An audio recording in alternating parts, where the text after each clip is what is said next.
Continuando aqui, só a título de curiosidade, Tales nasceu 4 anos mais velho do que Êxopo, né? Enquanto Tales nasceu em 624, Êxopo só nasceu em 620 a.C.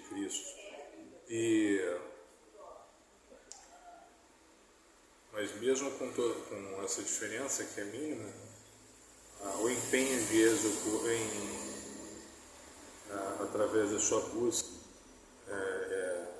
sua intenção em colecionar provérbios, né, contribuiu muito mais do que Tales no ponto de vista moral, né? Acredito que tenha nascido, então, a nossa história da moralidade tenha nascido com essa coletânea que Êxopo fez, os provérbios, que acabaram se transformando em fábulas. Essas fábulas, no começo, lógico que ao longo do tempo ela foi se desfazendo, né, perdendo o sentido original, né? Não chega em La Fontaine, ela começa a se fundir com outras ideias literárias, com outras regras, outras ideias literárias. Ela começa a perder o sentido inicial, que era transmitir mensagem moral, né? Apesar de Tales ter levado a matemática, né, trazido a matemática para o Ocidente, e ter vivido muito mais, né, 78 anos, enquanto Êxopo apenas 56, é inegável a contribuição desse filósofo, que acabou tendo o seu título de filósofo meio que ofuscado por conta do seu título de fabulista, que também não tem nada, não deixa a desejar, né? Milhares e milhares de fábulas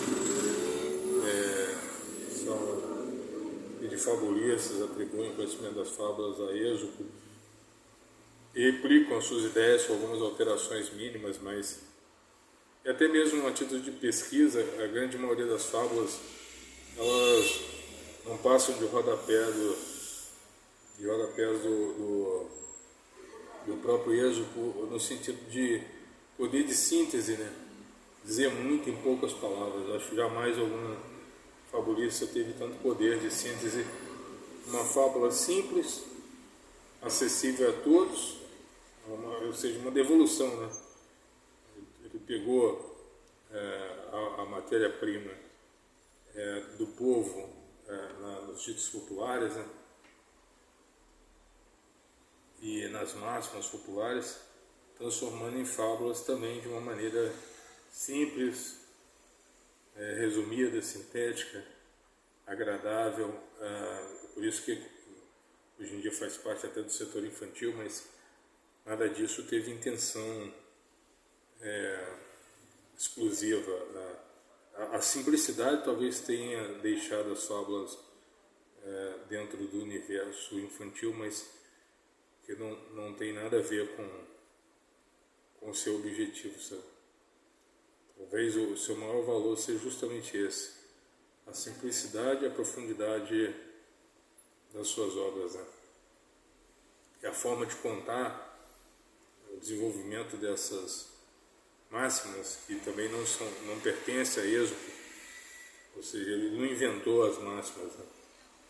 Mas interessante também é isso, a originalidade está mais na forma de contar, de transferir essa mensagem ética, né? Assim.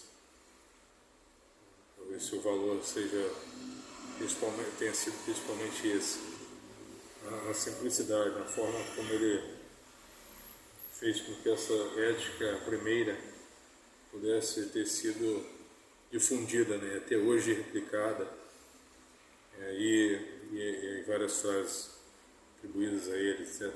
O Tales estava atrasado discutindo lá, tentando investigar se a água, de certa forma ele acertou, né?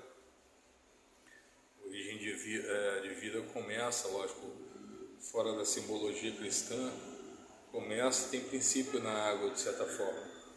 Mas enquanto ele investigava esse princípio, essa origem de todas as coisas, o Êxopo estava bem mais próximo de Sócrates, tentando explicar conceitos de moral através de figuras animadas, né, de representação através dos bichos, né? Algo muito mais refinado, muito mais interessante, muito mais avançado, vamos dizer assim. Está muito mais próximo, apesar da distância, muito mais próximo de Sócrates do que qualquer outro filósofo da época, de sua época. E sem concorrência, mais interessante. Enquanto os outros filósofos ficavam tentando descobrir essa essência das coisas, Êxopo seguia pleno e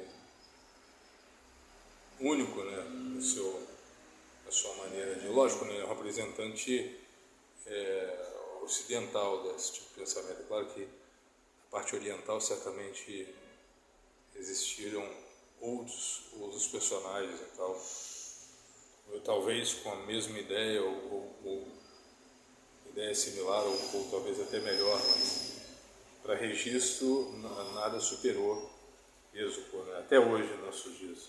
Mas é claro que apesar da contribuição, a maior contribuição tenha sido legada ao Ocidente, se for confirmado que de fato, e a princípio que se tem de notícia que ele foi até mesmo o seu nome, né, com base nos animais, etc., ele teria nascido próximo da Etiópia ou na própria Etiópia, então ele seria mais o oriental que legou ao Ocidente, um oriental que legou ao Ocidente os seus conhecimentos através das fábulas.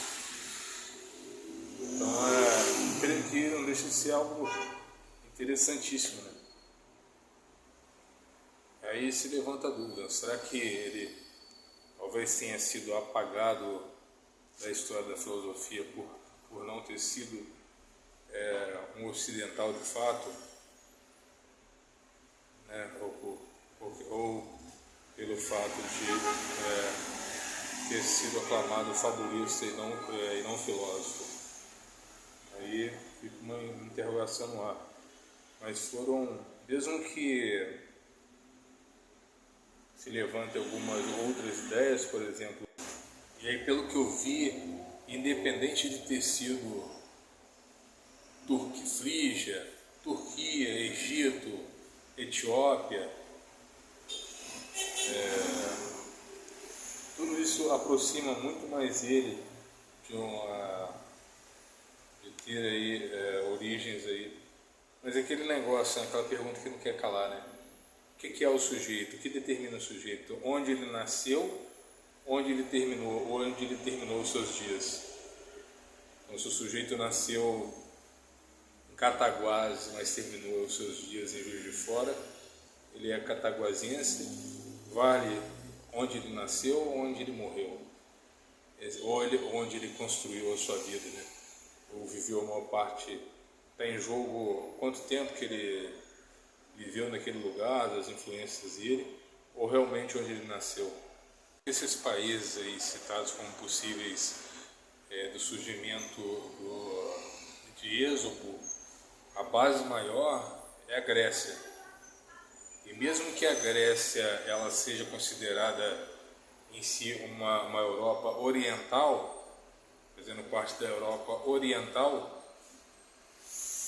política e culturalmente a Grécia vista como parte da Europa ocidental. Então assim, bate o trigo.